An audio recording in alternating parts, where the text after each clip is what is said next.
The company I worked for had a client named Elvis Presley. He would set a sound system up for him when he toured. And there were times when the shows that he had booked were too far apart for the truck with the PA system to make the drive. And so I was tasked with taking a second PA system and picking up those shows in the middle that the main system couldn't make the drive to.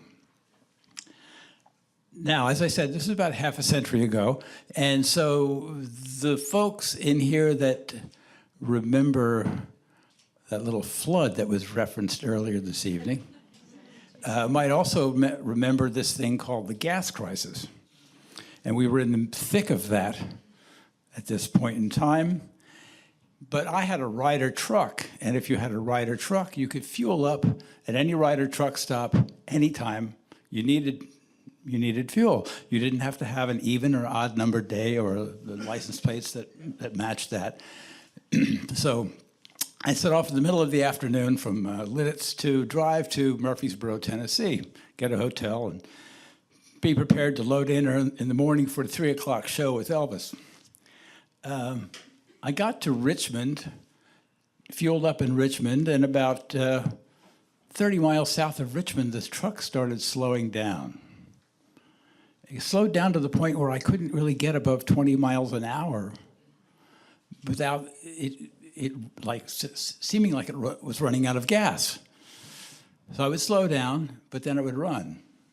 And I could keep going as long as I didn't go above 20 miles an hour.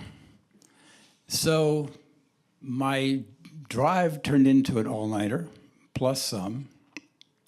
This was, of course, well before cell phones, but I was able to find a phone at some point and phone ahead and tell them, look, I'll be a little bit late. Rolled into Murfreesboro about 11 o'clock in the morning for a 3 o'clock show. A little tight.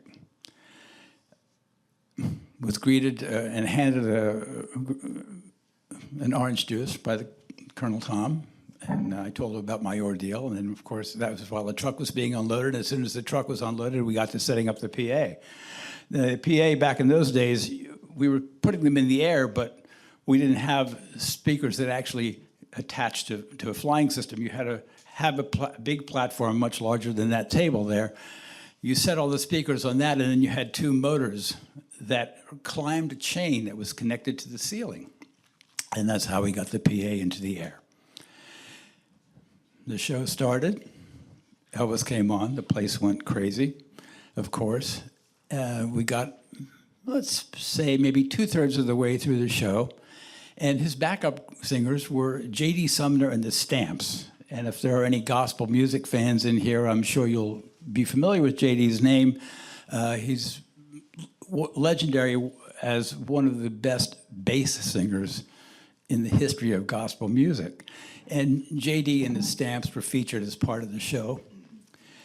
And they got to the solo where J.D. got to go on at length and just show his bass chops. Unbeknownst to me, the chain that motor had climbed, the excess chain just coils on the platform. Well, while J.D. was singing all those wonderful low notes, that chain was migrating closer and closer and closer to the edge of that platform. And it reached its tipping point. And it started playing over the edge of the platform. And we're talking about maybe 40 or 50 feet of chain. And it made, and of course, the audience is completely silent. The only person on stage is J.D. Sumner singing his bass notes. And then all of a sudden, there's this horrendous racket of a chain, this huge chain is racing over the edge of the platform. And it comes falling straight down and goes zing and stops about 10 feet above the floor. So even if you were standing there, you wouldn't have gotten hit. But it was horrible. And there was an audible gasp from the audience. Elvis and everybody else turned to see what it was. And the chain just sat there and just swung.